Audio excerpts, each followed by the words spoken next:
Hey, so turn on the. It's too late now. We're live.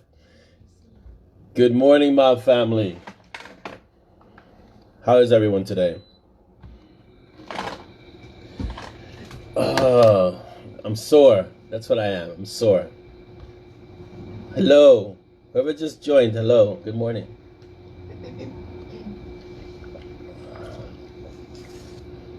Keep the coffee close. We're gonna need it. Turn off your phone. Oh, let me, yeah. Keep forgetting. No, I can't. So hopefully no one will call. Good morning, Craig, Dragon. Good morning, Gary. Good morning, Davina. Well, good afternoon, Davina. I'm going to say what I say every week. I'm just going to say good morning. Everyone else, you accommodate to whatever time zone you're in. So when I say good morning, if you're across the pond, understand that I mean good afternoon. And I say that every time we do the mob episode too. Welcome to the Coffee Clutch. I gotta start finding a logo for the Mob TV Coffee Clutch. Good morning, Helen. Good morning, John. Welcome. I'm waving to all of you. Hope you're all doing well today.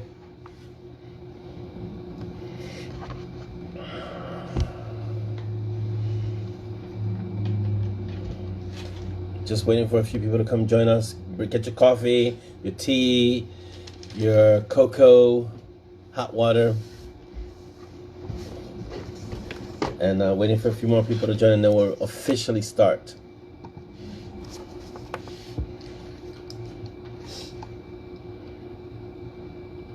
Got a few people here. I think we can just start. Let's start with who we have, because even if it's one person, we start.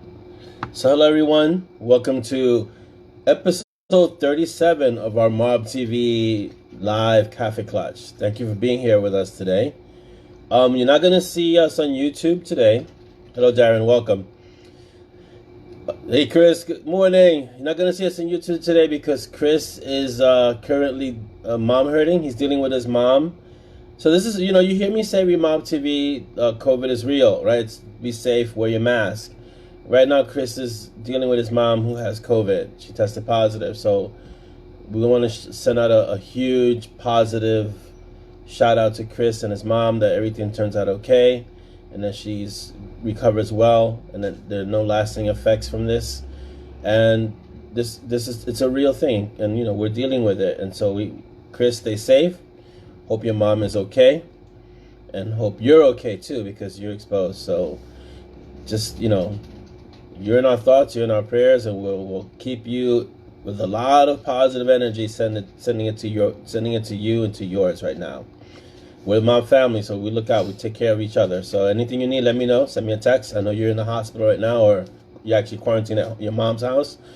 Get her to where she needs to be, and we'll do what we need to do. Okay? So, if anyone, please reach out to Chris, send him some positive thoughts. Okay? I know there was a post in the mob.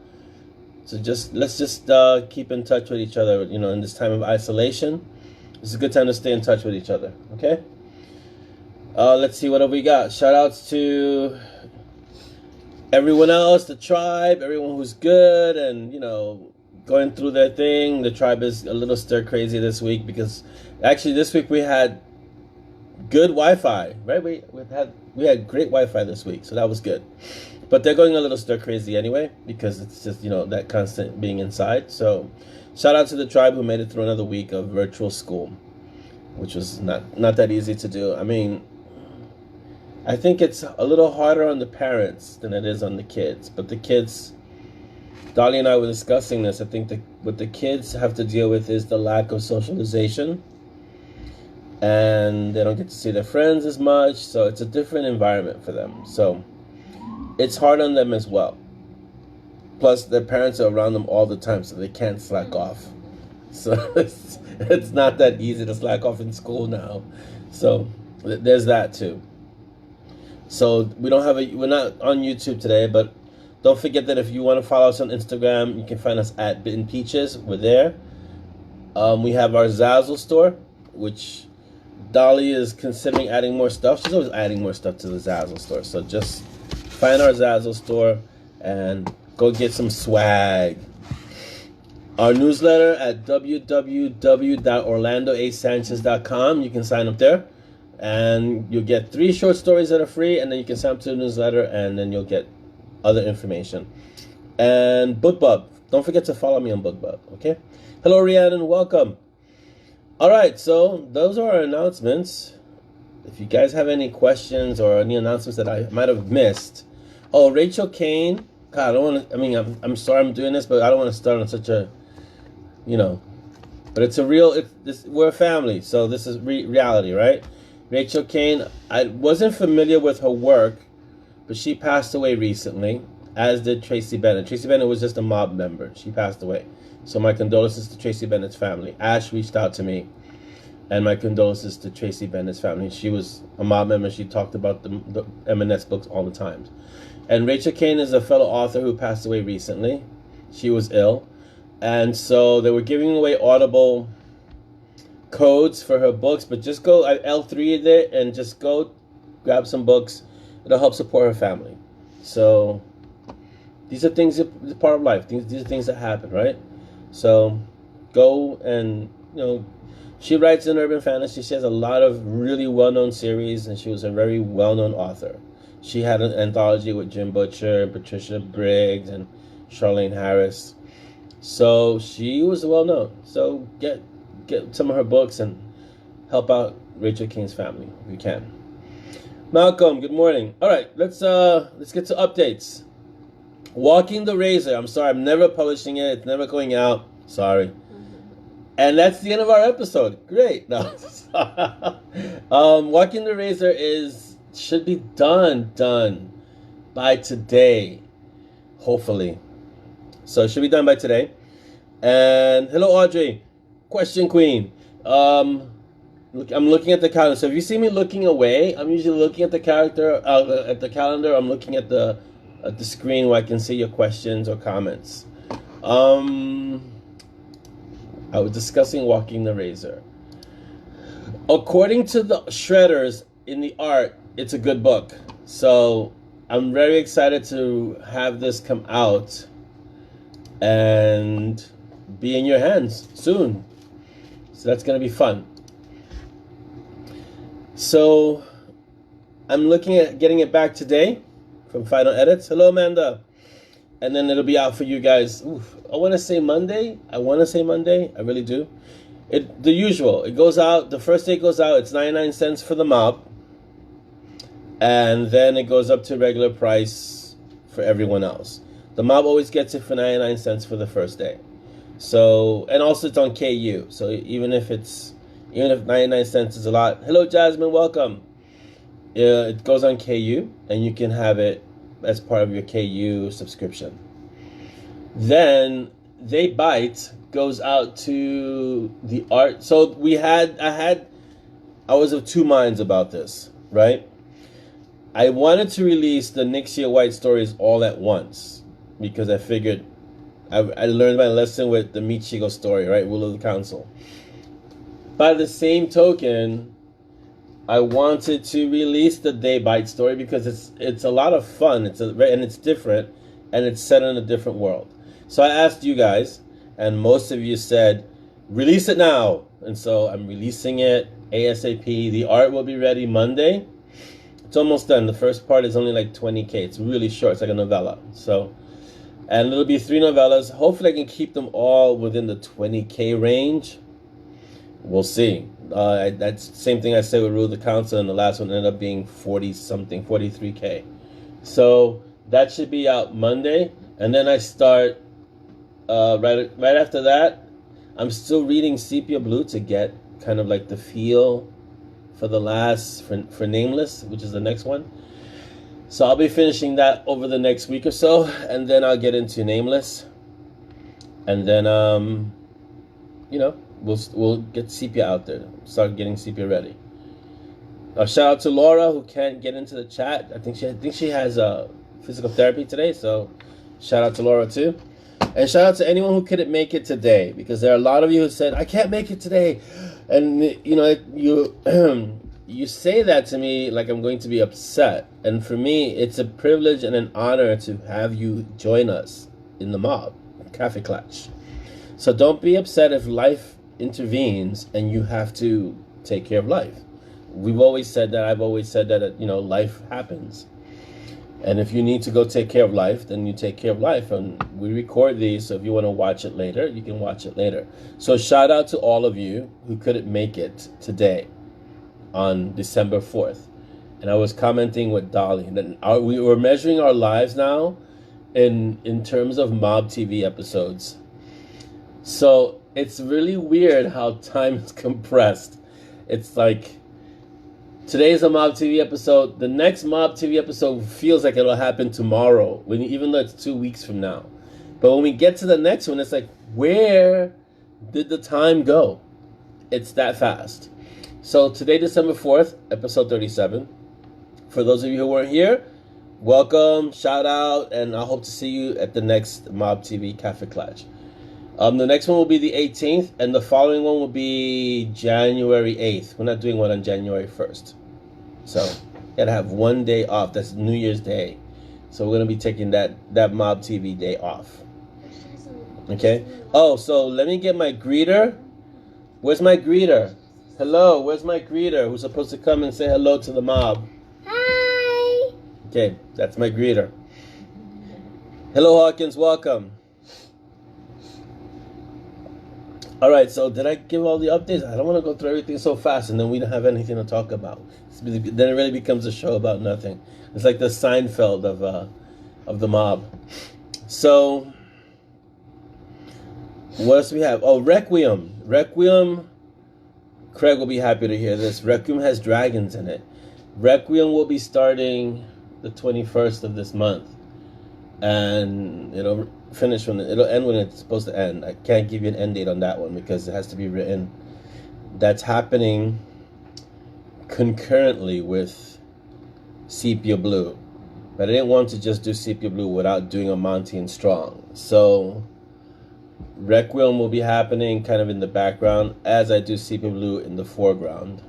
And it's an interesting twist as to what happens in that one. So I'm going to have a lot of fun with Requiem.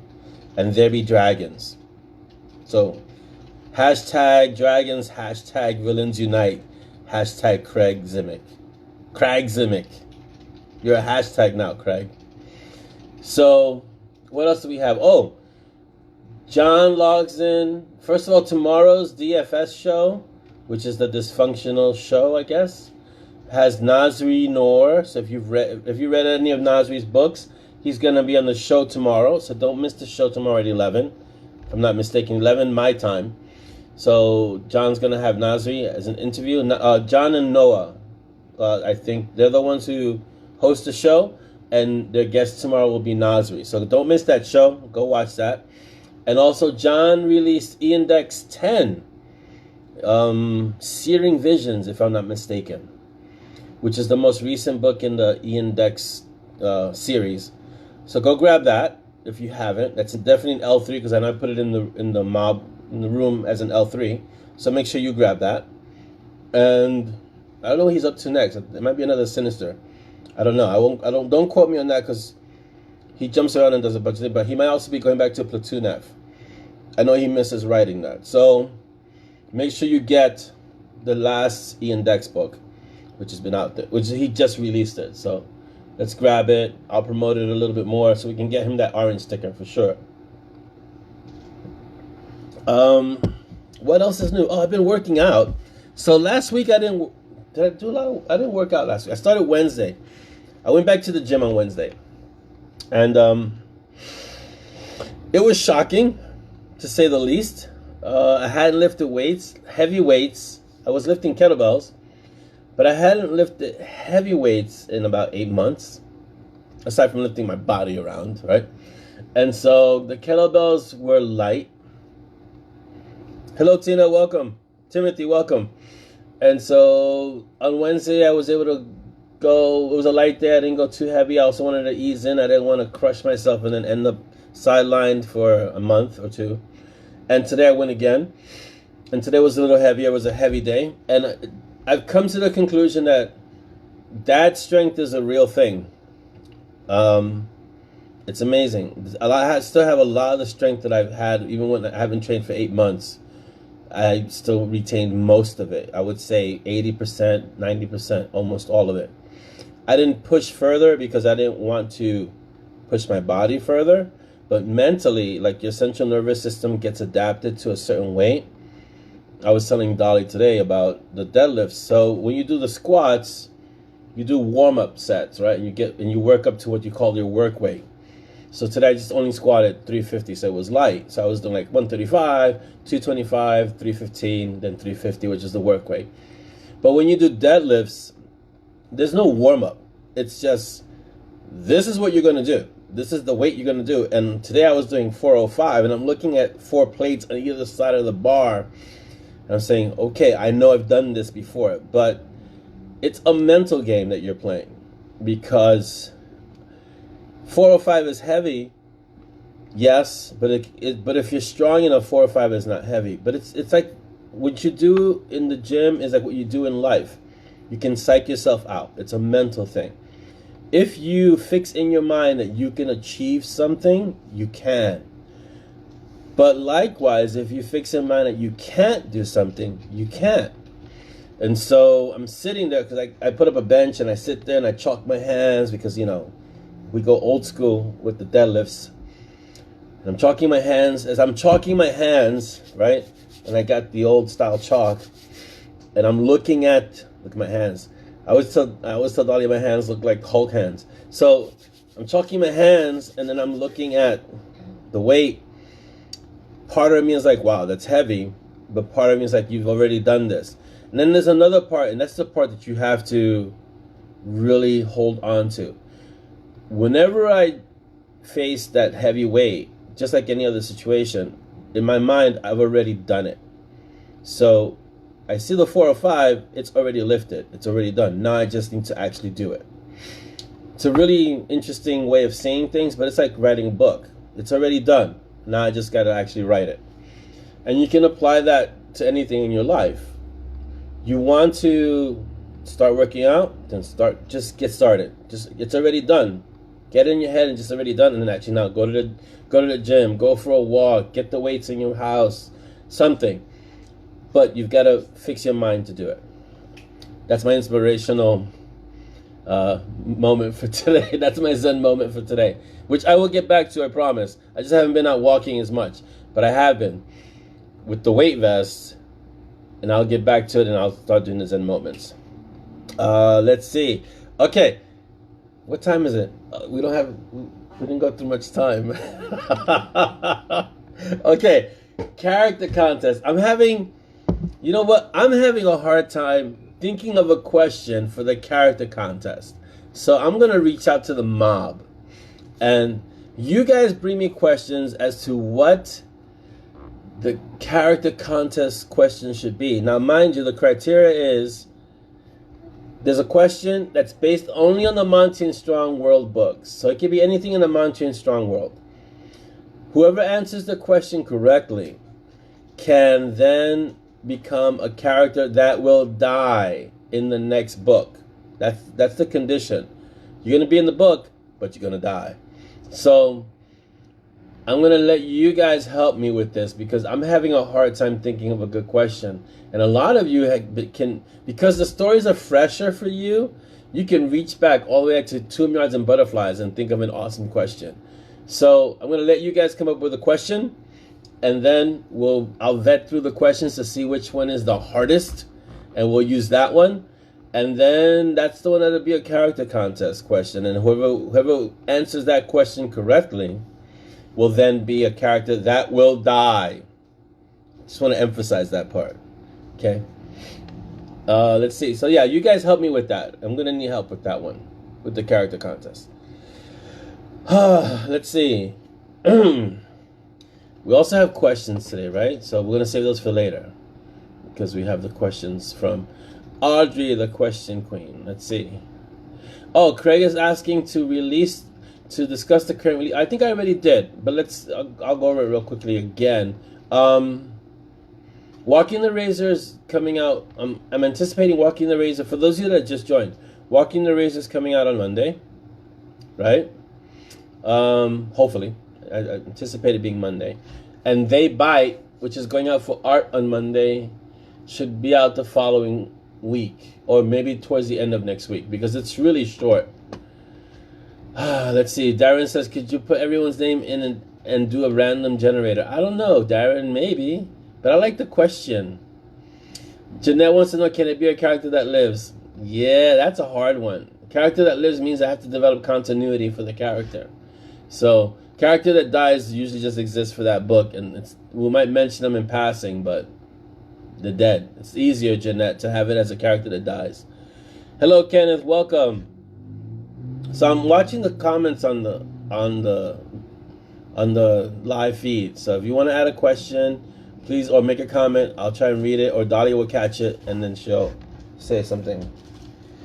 So let's see. Let me that doesn't matter to me. Okay, I'm gonna move the phone just a little bit so that you get a better view. How's that? Better?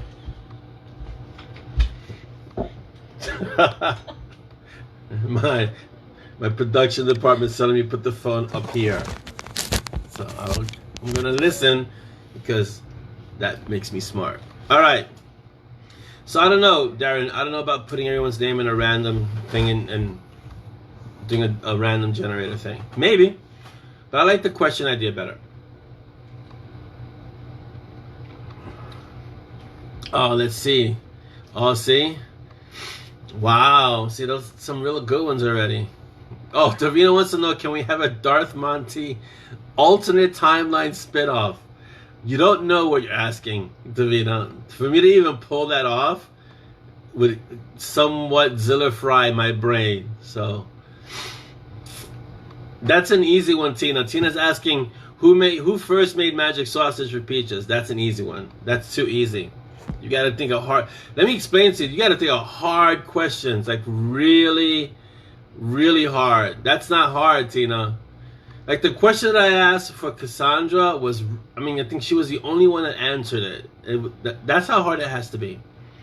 Audrey, that's all right. We'll get to your questions. If you disappear, we'll get to your questions and try to stick with us as long as you can. But I know what it's like to have internet issues. Spent 2 weeks with internet issues. It was horrible. So yeah, Davina, I'm gonna pass right now on a Darth Monty alternate timeline spin-off. I'd have to get Sid involved. It's a whole thing. It's like, yeah. No, see, Paige, that's the thing. It has to be a question where you can't have multiple right answers. It has to be a question where there's one answer. That's what makes it hard. Yeah. See, Malcolm's closer to that. See, that's a question. That's a good question. Questions like that. But that's still too easy. So it has to be really hard. But that's a good one, Malcolm. That's kind of the feel of the question where you want to go. So you don't want to have a question that's open-ended that has more than one answer. Oh, okay. I'm glad Cynthia was for a moment. She says, I have the screen of death for a video, but I'm here. Hello, Cynthia. Hello, Tanya. Welcome. Jeanette wants to know, do I have an internal timeline in my head for the MNS world? Yes, I do, actually. Which is why I can write so many of them, one right after the other. And I know the sequence of what things are supposed to happen. Oh, I see what you mean, Paige. No, it's first person who answers. So even if multiple, once the question is out, the first person who answers correctly, that's the person who wins. So gotta be fast. Davina says an alternate timeline would be so it didn't mess with your plans for the actual series, and it could include Izanami dealing with a certain. Okay, you guys need to explain to me why Jessica pissed you guys off so much. I was, you know, I preface this always like I was talking to Dolly. I was really talking to Dolly, and it's like, why are people so upset with Jessica? So why don't you guys share, those of you that are here, that are part of the anti-Jessica fan club. Audrey's asking, will we see more of Ezra? Yes, always. Ezra's a staple of the series because Ezra's death. And death, like life, is part of life. So, yeah. So you're gonna see a lot of Ezra. In fact, I was speaking to Stacy today. Shout out to Stacy who can't be here today, and she gave me a great new word,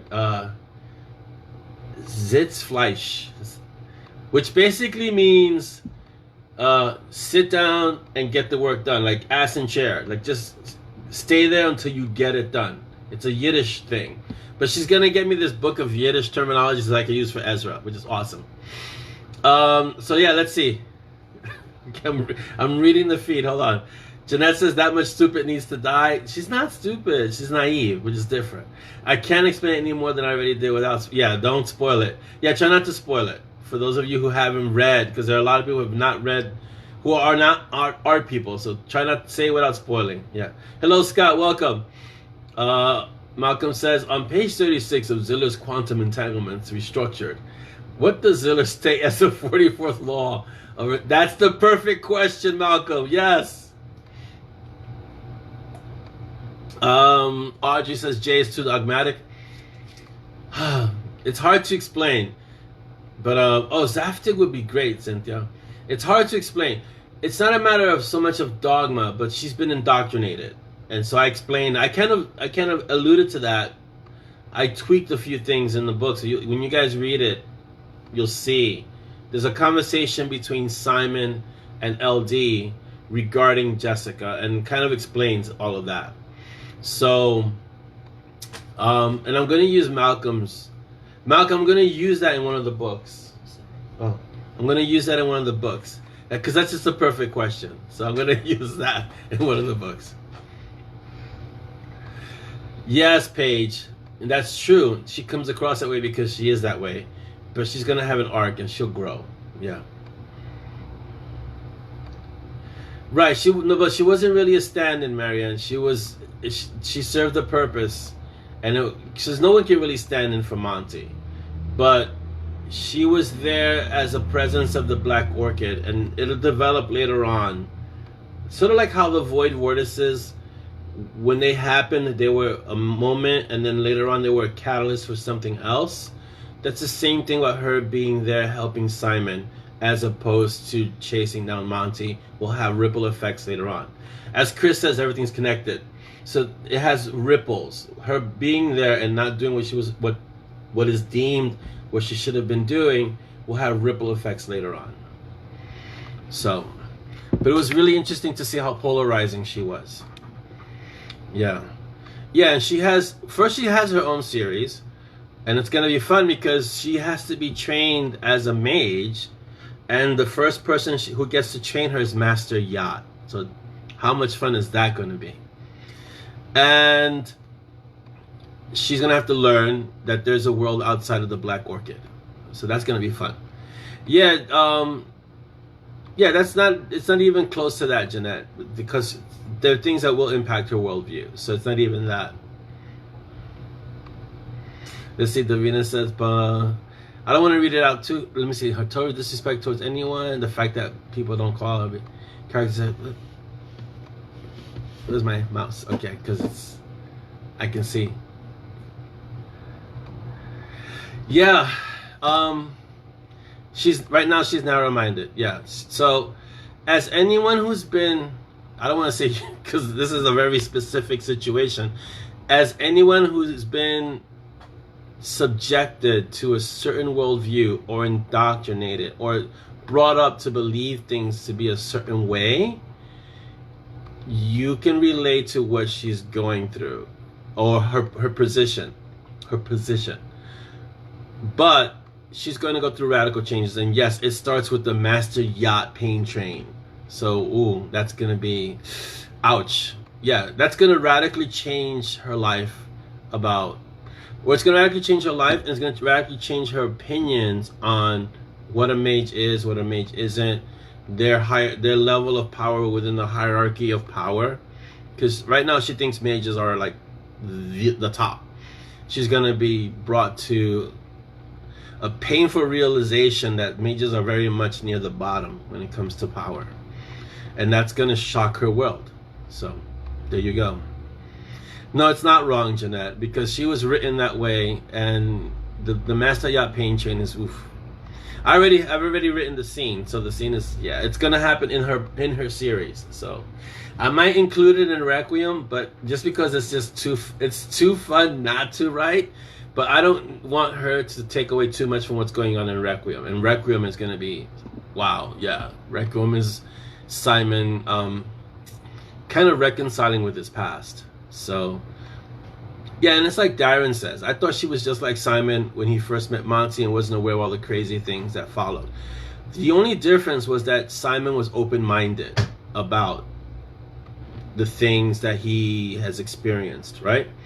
Whereas Jessica's very narrow-minded and needs her world expanded. Simon is open-minded and just was kind of in awe of everything he was experiencing, and she isn't. She's like, she thinks she knows everything. It's like a little kid. Most kids think they know everything, and when their parent tells them something, they're like, right. And then they find out years later that their parents were right. Yeah, Audrey, and it's true. Most of us are why. Like Audrey is saying, I was always too cautious to just accept what I was told. And a lot of kids are like that. Why? What happens is, as we get older, that why is replaced with, okay, this is just the way things are. Unfortunately, as adults, we don't ask why as much. And so what I wanted her to experience is that not asking why has narrowed your worldview. Kenneth says the cat needs to join the brew and chew. No, Peaches will probably munch on that cat. If not, Rags will. Forget even Frank dealing with that. I don't know about the cat joining. There's another cat. Maybe that should be the question, but I think I gave it away in Walking the Razor. But there's another cat that has never joined the brew and chew. Yes. I like ink too, Davina. Jeanette, thank you. Yeah, she really, I was surprised by how much of an impact she had. Chris says, Mom is always right. Mom is always right. I keep telling the kids, Mom is always right. Yeah. Right, Malcolm. She is immature because she doesn't know the ways of the world. We're talking about Jessica. And she's been sheltered.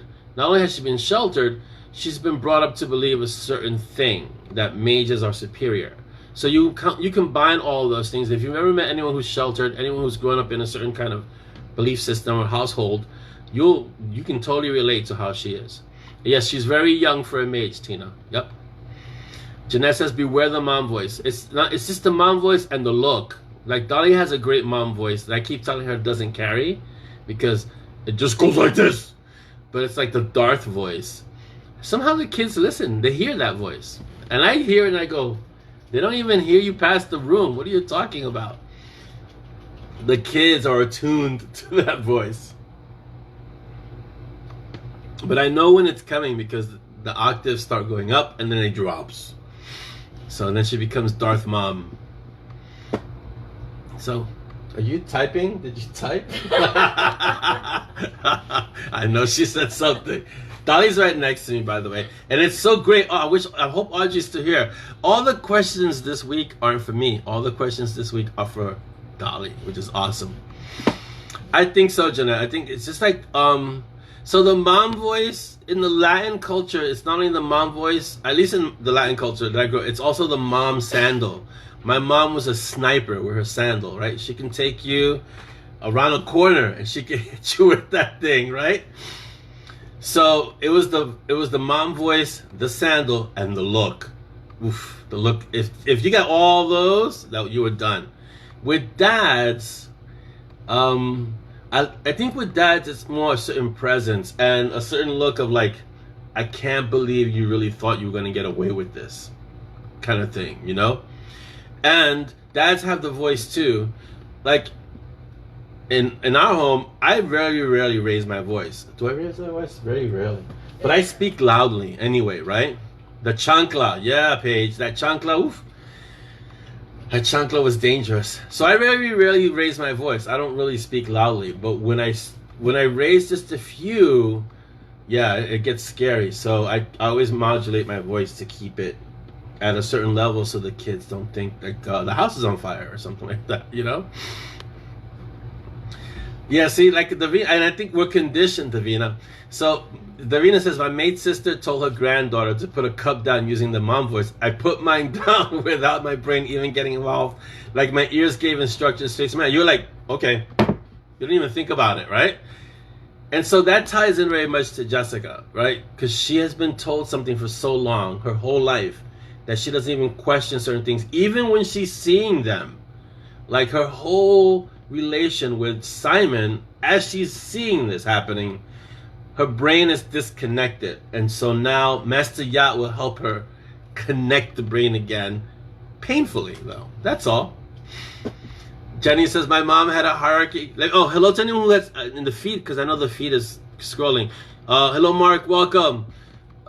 Jenny says, my mom had a hierarchy of names as well. If she made it all the way to full names, just dig a grave to save her the trouble. Yeah, you might as well have a shovel handy and be like, okay, she made it to all the names. So, yeah, my mom was no joke. My mom, when I say Valkyrie, I'm not kidding around. My mom was serious. Think about the scenario she raised me and my. So I'm the oldest. I'm the eldest of three. She came to this country. She didn't know the language, right? She lost her husband when my dad died when I was 7. And so here she is. She was still pregnant with my youngest brother, who I'm 8 years older than. So here she is, pregnant with my baby brother, in a country she doesn't know the language, alone, because she had no family here. And now she has to raise 3 kids by herself. My mom was no joke. So, yeah. Valkyrie, when I say Valkyrie, I mean Valkyrie. She was no joke. She was mom and dad, and she was serious. Yeah, let's see. What does Jeanette say? I was once out with my sister going to a local county show, and my son was mucking around, and my sister made the comment about how it was weird watching me talking normally. Suddenly it switched to mom voice. Then back to normal. Yeah, moms have that power. They can talk to you. Then, what did I say? And so, by the way, what you like? What? Huh? What? You have to do that kind of double take. Heather says pain is the path to power. Yes, it can be. It really can be. I can tell you that from 34 years of martial arts. Pain can be a path to power. In a very narrow sense, yes. In a broader sense, too much pain can be an obstruction to power too. So it's a fine line. And Jeanette says, if your middle name was used, it was time to run. I agree. My mom never really used my middle name. It's interesting. So, Joe, welcome. Hello, Joe. Oh, I don't have sludge in here today. It's awesome. My death wish, so when Dahlia makes death wish, it's so strong and so powerful that it accumulates like this kind of interesting coffee sludge on the bottom. It still tastes good, but that's just the nature of how we make it, because she does it in a French press. And even though she filters out all the grounds, it still sludges on the bottom. But today, it's sludge free, so it's awesome. I mean, it's awesome all the time, but you know. Sediment. Yes, sediment. Let's see what the Savina says. But she's so bloody annoying about it. Even after Ezra and the tunnel, then after the pain thing, she's still accusing Simon of either lying or hallucinating or something, because that wouldn't happen because he's not a mage. Right. So that was the dichotomy of the story. For those of you that haven't read it, so I don't want to spoil it for those that haven't read it. Simon is on the side of I'm not a mage. And Jessica reinforces that. And Dex is the one who brings the reality into like, hey, Jessica, LD, and TK are speaking truth to power in a sense of, yes, you're not a mage, but that doesn't mean you're powerless. And that's the underlying story of Simon's repeated, I'm not a mage, I'm not a mage. And a lot of it is that he's not a mage, but he has to realize that he also has power, even though he's not a mage. And that's kind of the conversation of Simon and Kali. Like, I'm not a mage. She goes, yes, you're not a mage, but you're going to be my aspis, which, if you look it up, you'll know what that means. I'm not gonna spoil it because the book isn't out yet. So, it's like she has the most amazing sept field. What does that mean, Jeanette? And Davina says, my parents didn't give me a middle name. I think they knew I'd be so awesome.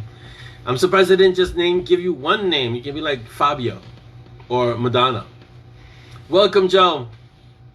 Jeanette says Simon is something else. Simon is something else. Simon copes with what he's going through with his snark and his sarcasm, but he's never like Jessica in the sense of that he denies it. He always accepts what's happening.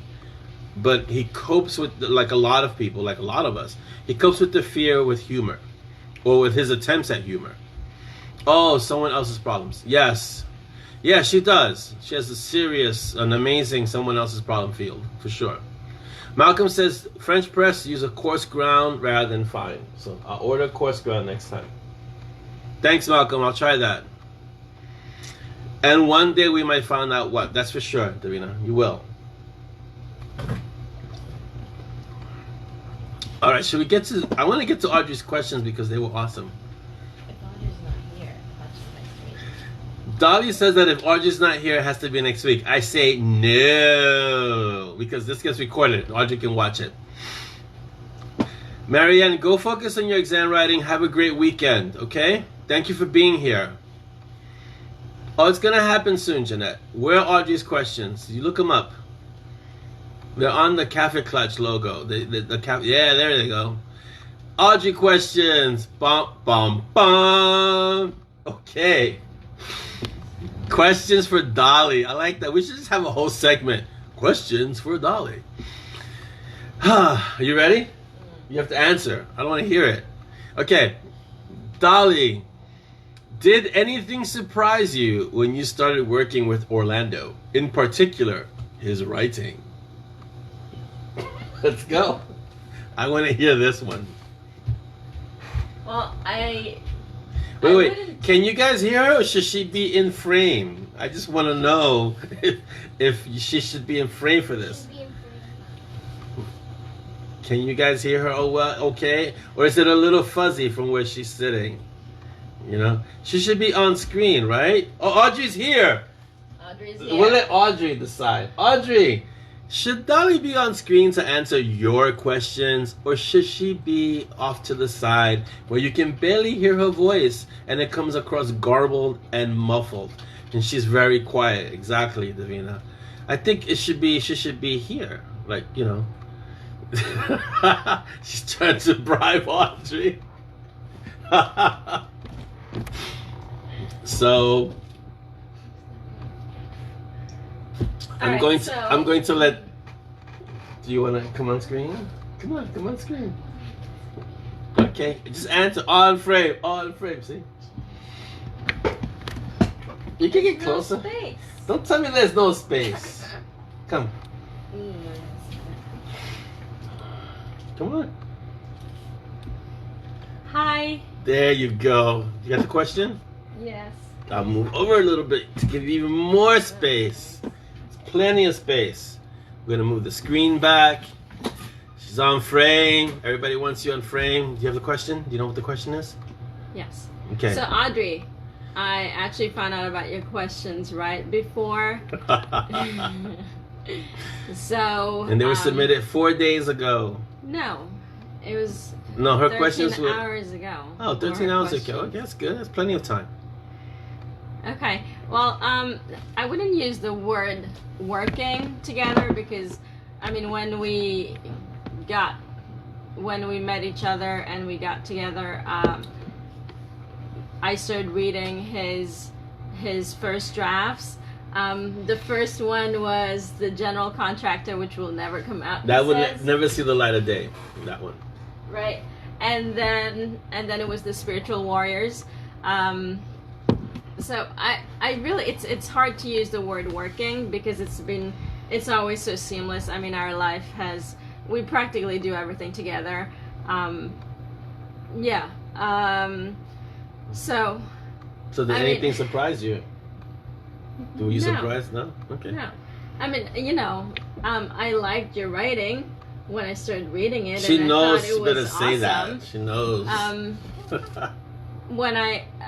When I started typing his books, because he wrote it longhand. God, that was so horrible. I have no problem understanding his writing, so that was easy for me. Like Chinese. It was like Chinese.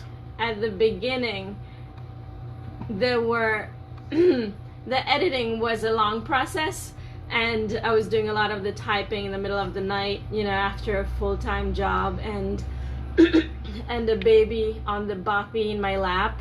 So who was that? And Ray? I always no, it was Ava. Ava? Okay.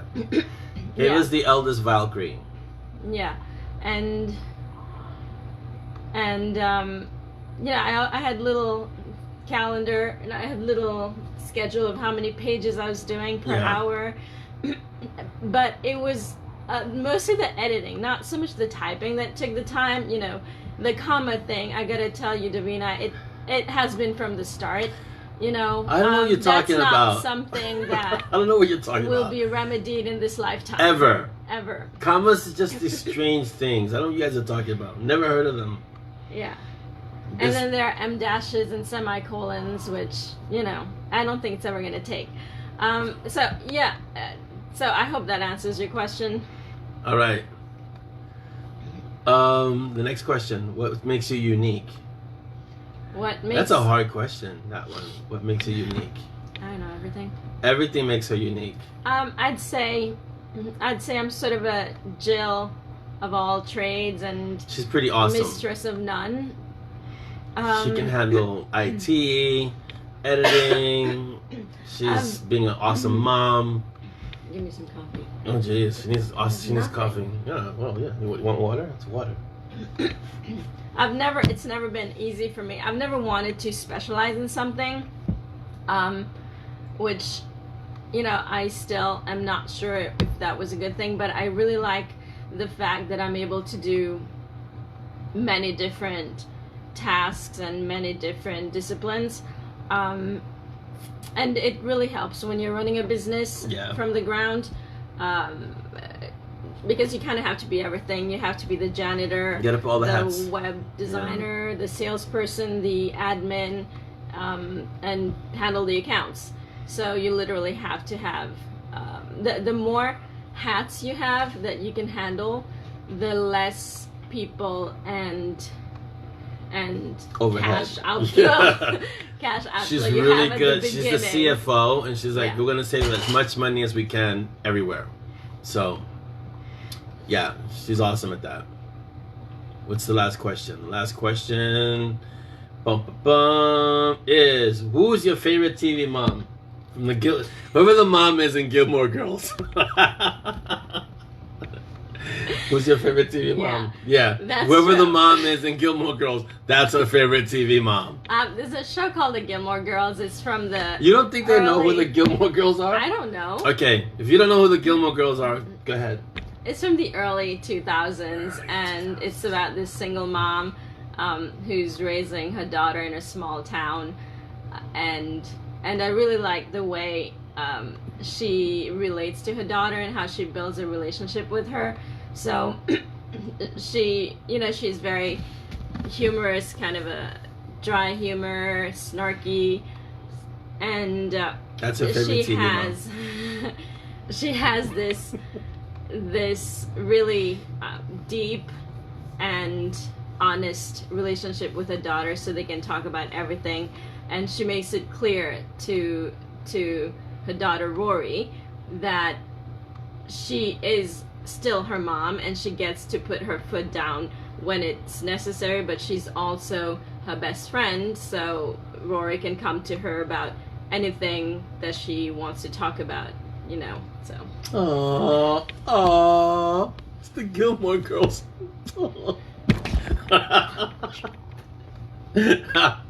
It's a good show. I've seen 1 or 2 episodes. No, you haven't. I've seen one. When? A long time ago. You know how long that show is? It's ancient. So I've seen 1 episode or 2. It's a good show. It's well written, and it lasted a long time. It's a good show. I love the humor. I mean, the story is pretty straightforward. It's not straightforward, but bye, Leanne. The storyline is, it's not ultra complicated, but what makes it is the humor. Like you can have a regular interaction between mom and daughter, which turns very interesting with how they address the situation by being funny. Awesome. Hi, Vicky. I know you're only here for a short time, so hello. And flowers are very sweet. Tell Ayrton he's being a gentleman. Let's see what else we got. Yes, Brady Bunch is ancient. Gilmore Girls is less ancient. Sure. Okay. Let's see who else joined us. Renee, hello. Liz, hello. Welcome. Let me see. I'm groaning because I went to the gym this morning. Good morning, Melody. Hello, welcome. It's not good morning anymore. It's good afternoon. Okay. Yes, Brady Bunch is ancient, so true. But Gilmore Girls is pretty ancient too. If it's early 2000s, like 20 years ago. So yeah, Gilmore Girls is old. So yeah. That's it. That's it. That's it. I think that's it. You're just asking so you can be free. She's dying to get come out. She did. I think she did really well. So this is just the beginning, so we can have her on here more. It's awesome.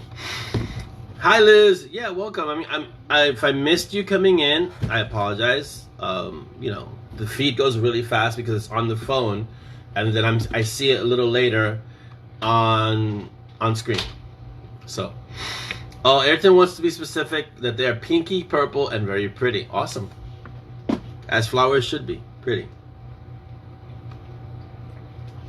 So let's see. Do we have any other questions? This is the time to ask questions, guys. So for me, or for Dolly, if you ask a question of her, she's gonna feel compelled to come back in frame and answer it. So you can't answer off screen anymore. So, but I think she did really well for her first time answering on screen. That was awesome. I know I was nervous the first time. Yeah, I think so too, Renee. I agree. You need to have a special Dolly situation. Something where she can just be the one talking. Maybe from the perspective of a person who lives with an author. And she can have a segment, Dolly's dialogue. There you go. And she can just talk to you about the trials and tribulations of living with the insanity of an author. I'm glad he tries to cheer you up, Davina, and I'm sorry to hear that you're having... I know you have the chronic health issues, but I'm sorry to hear that you're having a hard time with them right now. I have pain issues, but my pain issues are related to energy stuff in my life. So I don't know if I'm stressed or if I'm dealing with something, certain pain crops up. So it's not the same thing as having a chronic health issue. Chronic health issues really transform your life, and they change your life in a fundamental way. So thank you for all you do for the Monty and Strong books, Davina. I know you're dealing with chronic health issues, and for anyone else who's dealing with something chronic, thank you for being part of the mob. Jeanette says, how does a mage level relate to age? It doesn't. It's the training. So that's when you're. I know you asked a few questions about that with Dex and how Dex was so strong and so powerful. The age doesn't relate to their level. If you want to look at, let's say, Cece, who's incredibly strong, she's still a little girl. So it's not a matter of her age, it's a matter of her inherent level and then the training she gets from there. Dolly, oh, come on, these questions are going by so fast. What are the questions? Hello, Chad, welcome. I need to see the questions. They're going by quick. On screen sounds awful. Dolly, you rocked it. I'm sorry it sounds awful. And Davina, you've always been useful. So don't ever say you haven't been. Oh, there's been lag. I'm sorry that there's lag, guys. That's one of the things I cannot control. When we were having our internet issues, I told Dolly, we need to get our own internet. And she's like, you want to have your own internet company? Because you want to, what? What do you want to do exactly? That's how frustrated I got with our internet. Renee says, how can Strong be so naive in the supernatural world if he was in the shadow world as a supernatural assassin? Same as Jessica. It happens a lot in the supernatural world and in the real world. You can have someone who's really strong, who's clueless. And it's part of that strength and that part of that cluelessness that allows them to grow. So you know the saying, only the truly gentle can be strong.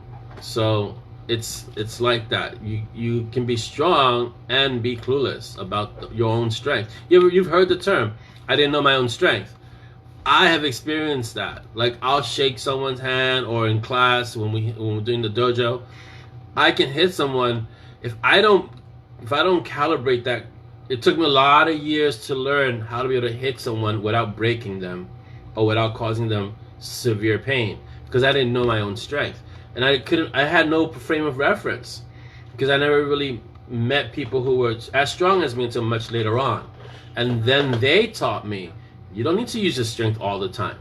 Use some of your strength, and then you can, you can control the situation as you need to, but you don't need to use your strength all the time. So, Chris says, in Walking the Razor, you describe chronic pain perfect. Yeah, because I've experienced it, as have you, Chris. Malcolm says, get told what need to know and focus on what, yeah, exactly. And that's what happens. Yes, Renee, severe naivete, but that's just the way it is, In regards to the strength, I learned about that really early on once on a paddleball court. First time I tried to play paddleball, I thought that the whole point was to slam that paddleball into the wall as hard as you could. And this old paddleball player pulled me aside and said, you don't need to use all the power if you have precision. And so he taught me how to hit the ball with precision. And I learned that the power, you reserve it for when you really need it, but what you really need to do is to be precise. And that applies all over life, So it's good to have the power when you need it. It's better to be precise and to have the precision. Right, Jeanette. It's like when you're inside looking out. So Jeanette says, I get told I'm amazing because of all the things I deal with, and it's surprising me because I don't see it as anything special, because that's your normal. And when you're inside, John, enjoy your meeting. Okay, have a great meeting. Thank you for coming by, John. When you're inside looking out, it's your normal. It's your life. And if someone's outside looking in, they're going, oh my God, how do you manage to do all of that? And that's the case with our lives, because those are our normals. But once you can if you can step out of that, you can see, wow, like I had that happen to me. I say, you do this. Someone was telling me this. Like, you stop and you think, oh, I do all of that. And to someone else, it might seem like a lot, but then to you, you've adapted. Because we're amazing as humans, we adapt, Davina says, it must be hard being big and stronger in sports when you don't actually want to hurt someone. Not a problem I ever had. I was always the smallest kid in class. Yeah, when you're bigger and stronger, not only do you not want to hurt anyone, but everybody wants to hurt you, especially when it's martial arts. Everybody wants to go up to the big guy. That's just normal. Malcolm says, if Simon was a sniper assassin, he'd be prone to tunnel vision focus as well. Yes, and he was, and he is, which is you'll start seeing in Requiem. It'll come up. Because that focus that makes someone an excellent sniper makes them a poor human sometimes, because the focus is very singular. And so, or an assassin has a mission. This is what to do. This is a target that needs to be eliminated. And when you're in that track, when you're in that one track mind, like this is a target and this is the mission, you don't start to entertain corollaries. You just say, okay, target, eliminate, done. And Simon can't do that anymore. So he has to kind of break that, and he has with Monty, but in Requiem, the next book, he'll have to do it even more, because that part of his past will come up. Jenny says, I love that part of my job is to remind people how amazing they are. That is an amazing job. Yes. Jeanette says, I like how we see a little Simon's thought process is also growing. Yeah, he's growing. If you read Two Millions and Butterflies and you read Walking the Razor, there's an arc that's happening. It starts to change. It's been changing all along, but you start seeing, and of course you always see the familiar thread of family. In all the books, the thread is family. The theme is family. Malcolm says, think of how you would see someone else that is dealing with what you go through as if you were not involved. Exactly. And it's really stepping outside of yourself. So that empathy is necessary for us to grow as human beings, and to be able to deal with others in a compassionate way. But not everyone has that ability, and not everyone has had the opportunity to grow that ability. So whether it be by environment, circumstance, upbringing. So that starts to happen now in some of the stories, and it happens in life. And it's important that we kind of understand that. So the books aren't a treatise on what happens in life, but they deal with real things, Yeah, Davina, it's hard when you have no empathy. Life is hard when you have no empathy. You should always cultivate a little empathy, but it's hard. Jeanette says, I've commented in the past that one of the things I love about the M&S world is seeing the growth of characters, particularly Simon. Yeah, it is Simon's story. And so you see him growing as the story is told. Tina says, Simon widened Monty's life and world because of his viewpoint, and Monty does the same for Simon. Exactly, yeah. Exactly like that. They both help each other see different aspects of the worlds that they inhabit, separately and together. And so, yeah. So like Jeanette says, all the threads are being woven together, or being woven tighter. And like Chris says, everything is connected. So you get to see a little bit of why Simon was cursed in Walking the Razor. I will not give it away, but Kali kind of touches upon it.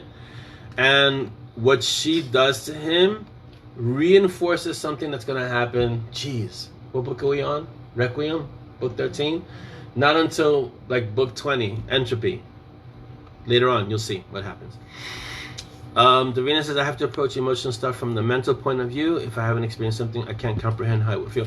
Right, because you're coming at it from you have to come at it from a rational point of view.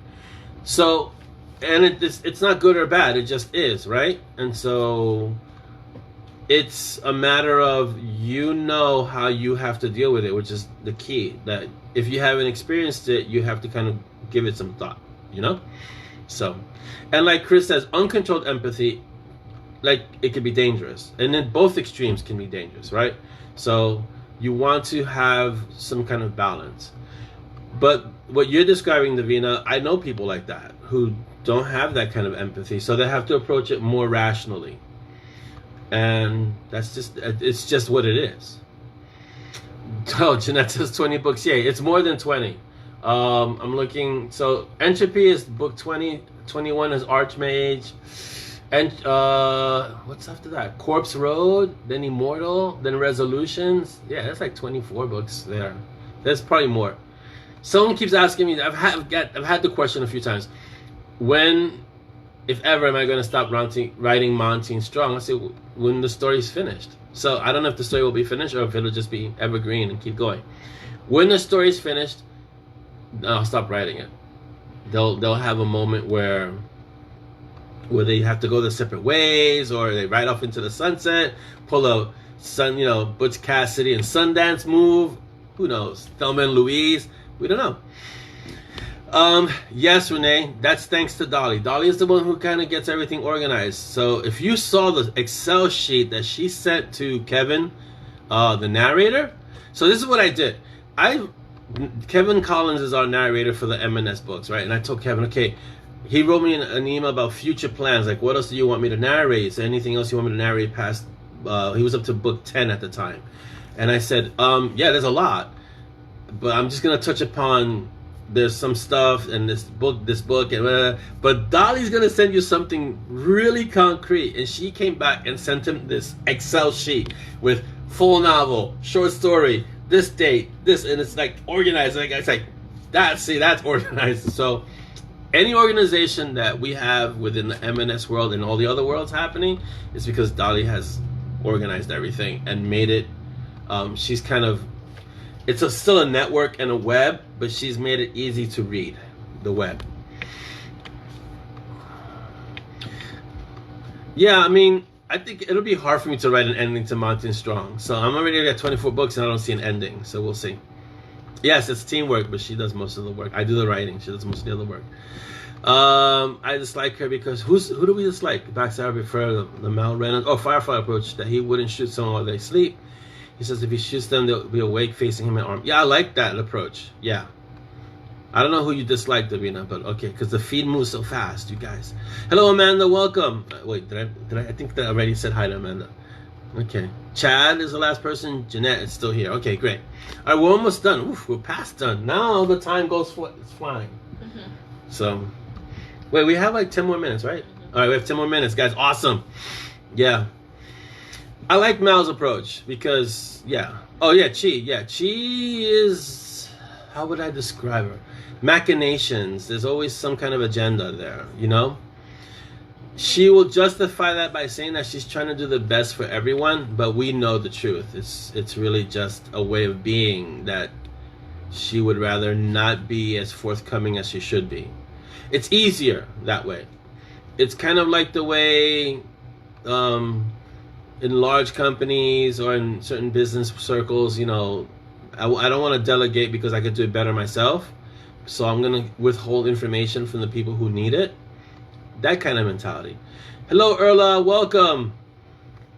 she's efficient, right? And she'd rather do it herself. But there are times when she shouldn't do it herself, and there are times when she should share.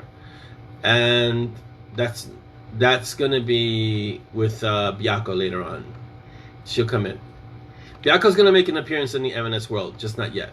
And then she has her own series with the Shadow Dragons, which I haven't. You're hearing about that now, but I haven't even got a cover for it yet. But I will, yeah. And yes, I agree. She is badass. She has a definite fan base, Chi, and she also has a definite anti-fan base, Davina. So but she's not as polarizing as Jessica, because Chi is, yeah, you can just see a lot more in Chi, and yeah. But she's a vampire, right? So you can't see, the thing about Chi is that she's not human, so you can't judge her by human standards, and we do that because we extrapolate, and we can't help that because that's the way we are. So we will judge a character based on our history, but she's not human, so we can't expect her to think or act or behave like a human would. Her machinations, her motivations she's motivated by very different things.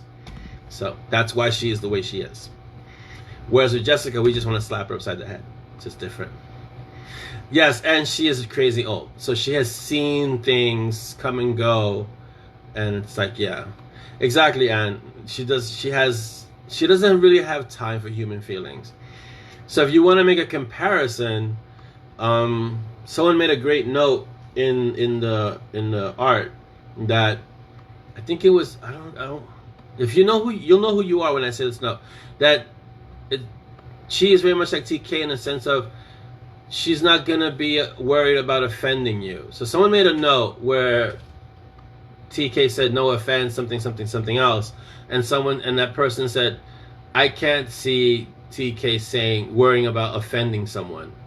So she has her own, like Davina saying, she has her own moral code, right? And you don't have to agree with it. It can go against her. You can go against her moral code. Yes, Davina, that was you. Yes, I figured it was you. I just didn't want to say the name and then be wrong.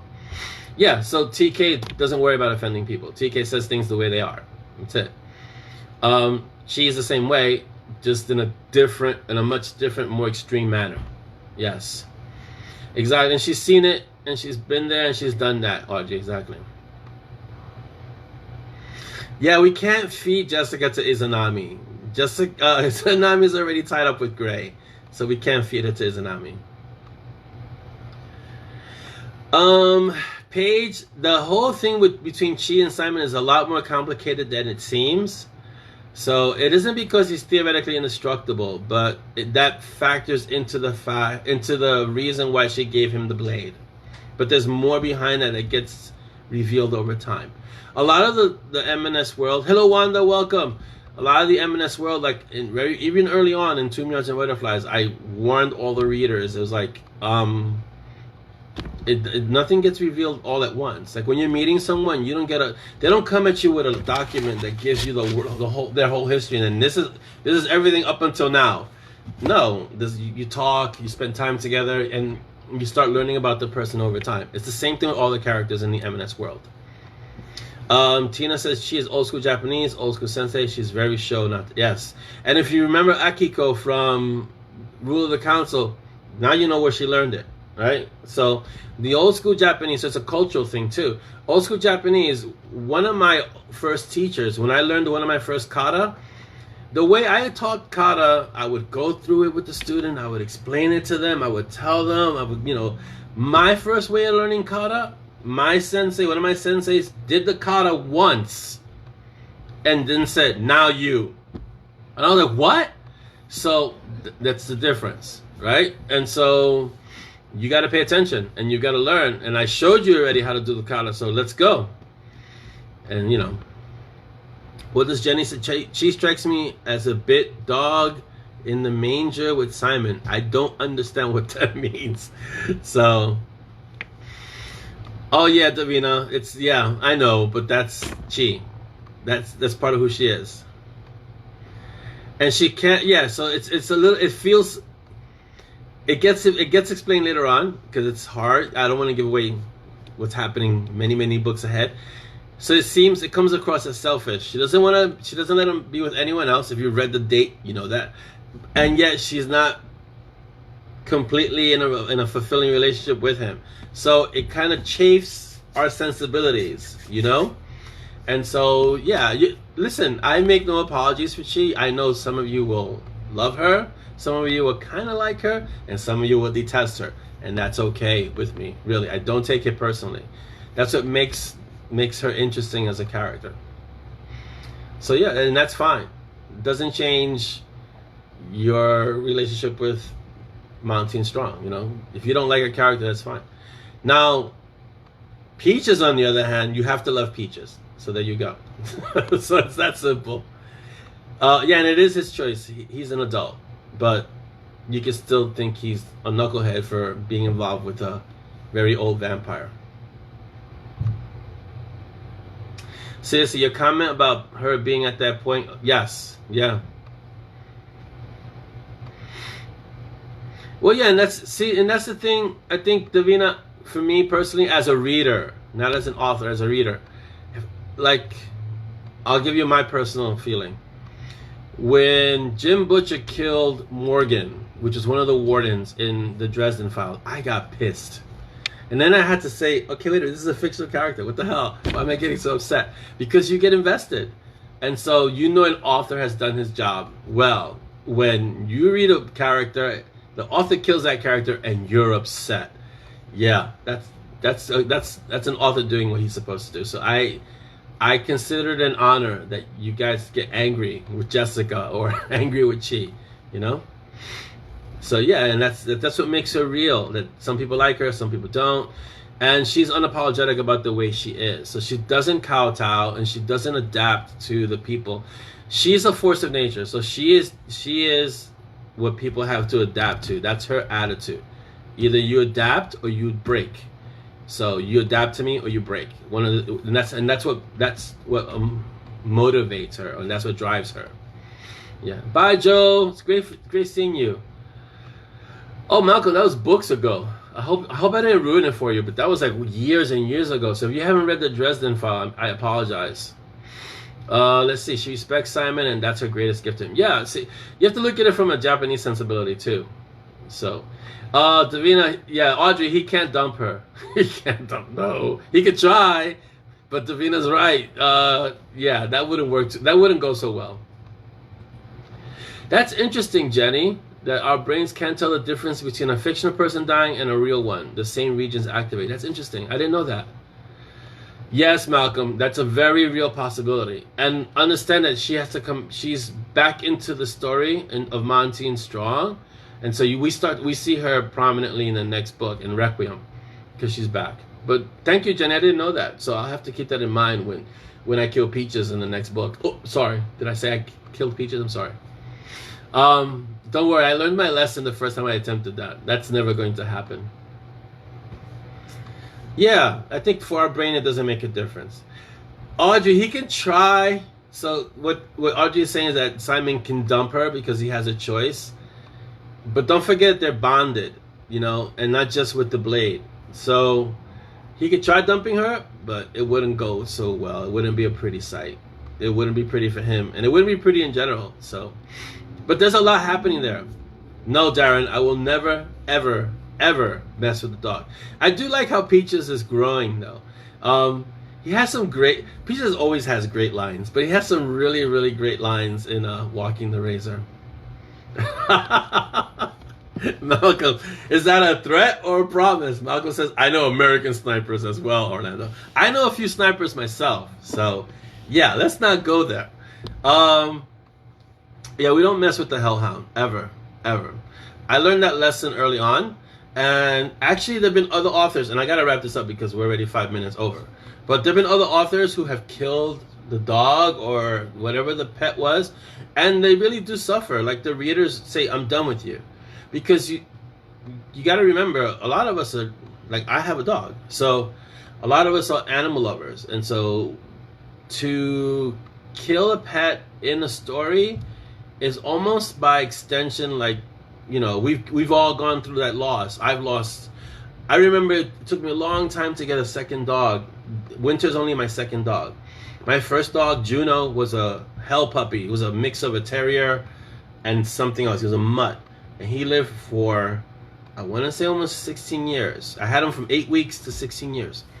And so when he died, I said, I'm never getting another dog because it was just so painful. And then the kids wanted a dog. And I was like, oh, I don't want to get another dog because I'm the one that's going to end up walking him, which I am, and everything else. So yes, Oberon does survive, Malcolm.